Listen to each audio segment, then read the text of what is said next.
Hello Pisces, welcome to Guruma Hindi tarot. और ये reading है इस बारे में कि क्या वो मूव ऑन कर पाएंगे। तो ये रीडिंग आपके लिए है अगर आप किसी के साथ सेपरेशन में है या किसी के साथ आपका ब्रेकअप हो गया है और आप सोच रहे हैं कि क्या वो आपको भूल कर मूव ऑन कर जाएंगे या फिर वो वापस आएंगे या फिर किसी और ही तरीके की सिचुएशन क्रिएट हो जाएगी। तो उस केस में ये रीडिंग आपको कुछ मैसेजेस ज़रूर दे सकती है। तो चलिए आगे बढ़ते हैं और देखते हैं क्या मैसेजेस है आपके लिए। Messages for Pisces, excuse me.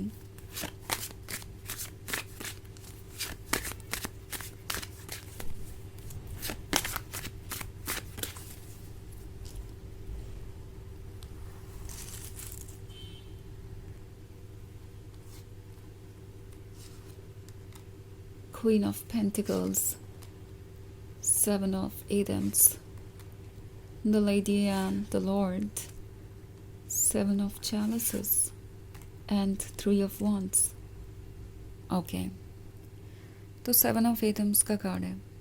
लगता है जैसे आप में से बहुत सारे लोग ये मान चुके हैं कि वो मूव ऑन कर गए हैं एंड फिर भी आप ये रीडिंग देख रहे हैं तो इसका ज़रूर कुछ मतलब है। आपका इंट्यूशन आपको यहाँ तक लेके आया है और मैं देख पा रही हूँ क्यों, क्योंकि ये जो सेवन ऑफ एटम्स वाला कार्ड है ये इस पर्सन के दुविधा को दर्शाता है, कन्फ्यूजन को दर्शाता है। आई मीन ये वो पर्सन है जो खुद को आगे बढ़ाने की कोशिश कर रहा है, अपने आप को फोर्स कर रहा है कि उन्हें दूसरे लोगों से मिलना चाहिए, दूसरे लोगों के क्लोज आना चाहिए अगर वो आगे बढ़ना चाहते हैं। तो अगर वो मूव ऑन करना चाहते हैं इस रिलेशनशिप से तो उन्हें ऐसा लगता है कि कोई और आपकी जगह ले सकता है और या फिर कम से कम आपको भूल जाने में तो मदद कर ही सकता है। ये पर्सन दूसरों के साथ टाइम सिर्फ इसलिए स्पेंड कर रहा है क्योंकि उन्हें लगता है कि इससे कोई फ़ायदा हो जाएगा, वो आपको भूल जाएंगे और इवेंचुअली मूव ऑन कर जाएंगे। तो ये जो सेवन ऑफ एथम्स वाला कार्ड है ये शो कर रहा है इनके उस कनेक्शन को जो वो आपसे अभी भी महसूस करते हैं। लाइक अगर आप सेवन ऑफ एटम्स वाले पर्सन को देखें तो ये जा आगे की तरफ रहा है पर देख पीछे रहा है। तो भले ही ये किसी भी रिलेशनशिप में आपको नज़र आए, कुछ भी कर रहे हो, दूसरों से फ्लर्ट कर रहे हो, दूसरों के साथ रिलेशनशिप में हो, इवन अगर उन्होंने शादी भी कर लिया तो भी ये पर्सन आपको भूला नहीं है। वो आपको देख रहे हैं, पास्ट की बातों को मिस कर रहे हैं। आखिर पास्ट में देख क्यों रहे हैं? क्योंकि यहाँ पे the lady and the Lord है, यानी यहाँ पे वो लवर्स वाला कनेक्शन है जो इन्हें चाहिए था, जो इन्हें ज़िंदगी दे रहा था, जो इन्हें ऐसा फील करा रहा था जैसे कि इस जीवन का कोई मतलब है। अगर ऑनेस्टली देखा जाए तो ये पर्सन हमेशा से ही क्वीन ऑफ पेंटिकल्स था। उन्हें कभी भी नहीं लगा कि फीलिंग्स और लव इतना मैटर करते हैं। वो बहुत प्रैक्टिकल थे और हमेशा से उन्होंने प्रैक्टिकल चीज़ों को ही प्रायोरिटी दी। जब आप उनसे मिले थे तो वो शायद लव ढूंढ नहीं रहे थे या उनका इरादा नहीं था कि वो एक लॉन्ग टर्म रिलेशनशिप में आपके साथ आएंगे। वो आपसे अट्रैक्टेड थे, आप दोनों में बातें हुई और इस पर्सन को धीरे धीरे आपसे प्यार होने लगा। पर उनका आइडिया यही था कि ब्रेकअप करना या एक दूसरे से दूर जाना इतना मुश्किल नहीं होगा। वो धीरे धीरे आपको भूल जाएंगे और ये सिचुएशन वक्त के साथ ओवर हो जाएगी। नाउ इंटरेस्टिंग चीज़ ये है कि इस पर्सन ने शुरुआत से ही आपसे कुछ झूठ बोले हो सकते हैं, क्योंकि मैं यहाँ सेवन ऑफ चैलिसेस देख रही हूँ। इस पर्सन को लगा कि ये झूठ उन्हें नुकसान नहीं पहुँचाएंगे, बिकॉज जब तक ये झूठ सामने आएंगे तब तक तो आप दोनों अलग हो चुके होंगे, या फिर तब तक वो इन झूठ को सच बना चुके होंगे, या फिर ये रिलेशनशिप कभी इतना आगे बढ़ेगा ही नहीं कि इतनी सारी चीज़ें उन्हें डिस्कस करने की ज़रूरत पड़ेगी।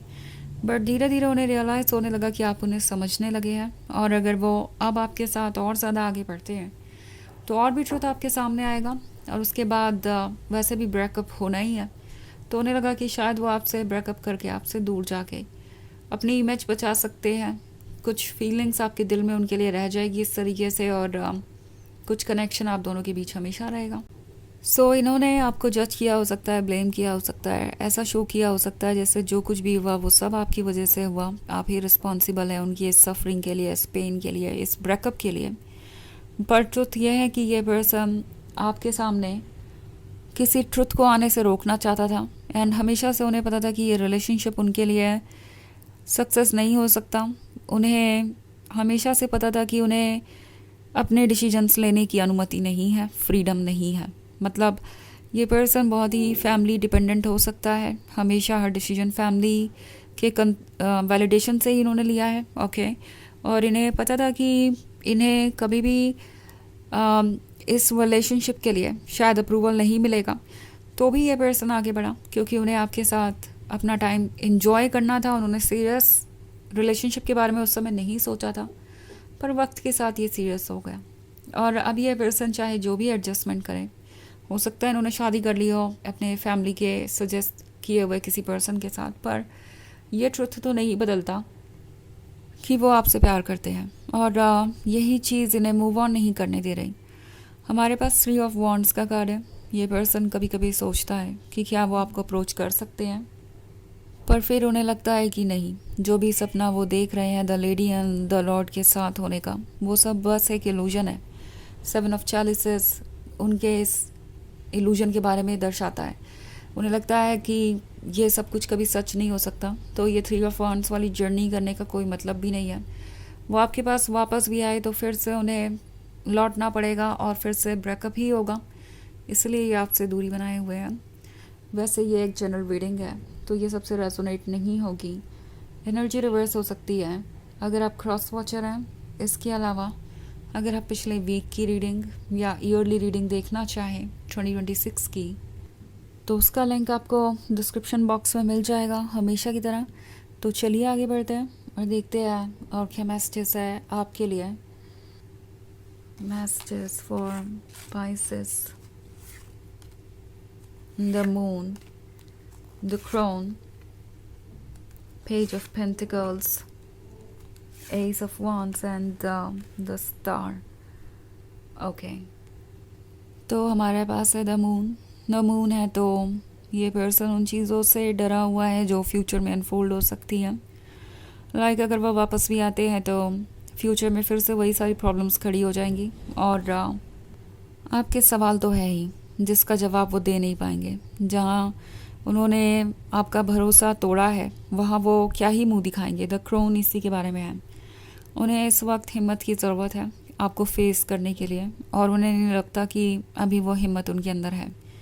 मूव ऑन करना, अगर आप सुपरफिशियल लेवल पे देखें, लाइक अगर आप फिज़िकल वर्ल्ड में ही चीज़ें देखना चाहते हैं तो वो आपको किसी के साथ रिलेशनशिप में नज़र आ सकते हैं, पर जहाँ तक मन की बात है उनका मन आपसे ही कनेक्टेड है। इनफैक्ट जिनके साथ वो है भी, उनमें भी वो आप ही को ढूंढ रहे हैं। आपकी ही क्वालिटीज़ चाहिए, आपका ही प्यार चाहिए उन्हें उस पर्सन से।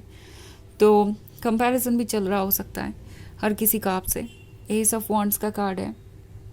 एस ऑफ वॉन्ड्स उस गिफ्ट को दिखाता है जो उन्हें मिल सकता था पर उन्होंने लेट गो किया, और अब ये पर्सन रियलाइज़ कर रहा है कि उनके पास कोई चॉइस नहीं बची है। द स्टार का कार्ड फ्यूचर को दर्शाता है। वो फ्यूचर जो इन्हें अभी भी चाहिए, ये स्टार आप हैं, ये लव और लाइट आप हैं जैसे वो चेज करना चाहते हैं।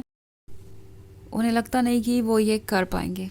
Okay, because page of pentacles का कार्ड ये शो करता है कि ये पर्सन आपसे कितना अट्रैक्टेड है। अपने सारे ड्रीम्स को आप ही से सच होता हुआ देखता है, बट फिर भी उनके अंदर स्ट्रेंथ नहीं है अपने लिए स्टैंड करने की, अकेले अपने डिसीजंस लेने की और आपको फेस करने की।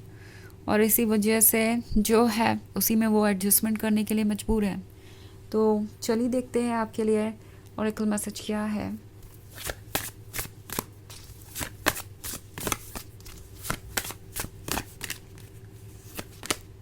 Run with valves.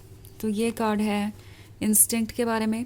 अपने इंस्टिंक्ट को फॉलो कीजिए जब भी बात आए किसी ट्रुथ को जानने की। ओके, एंड जहाँ तक इस पर्सन की बात है, ये पर्सन आपके पास वापस नहीं आ पाएगा जहाँ तक मैं देख रही हूँ, पर ये मूव ऑन भी नहीं कर पाएंगे। ये एक बहुत वियर्ड सी सिचुएशन क्रिएट हो सकती है आपके फ्यूचर में। वैसे ये एक जनरल रीडिंग है, तो आप इसे अपने सिचुएशन से रिलेट करके तभी देखें जब ये रेजोनेट हो रही हो। तो ये है रीडिंग इस बारे में कि क्या वो मूव ऑन कर पाएंगे। आई होप आपको अच्छी लगी होगी। Thanks for watching. Till next video, bye.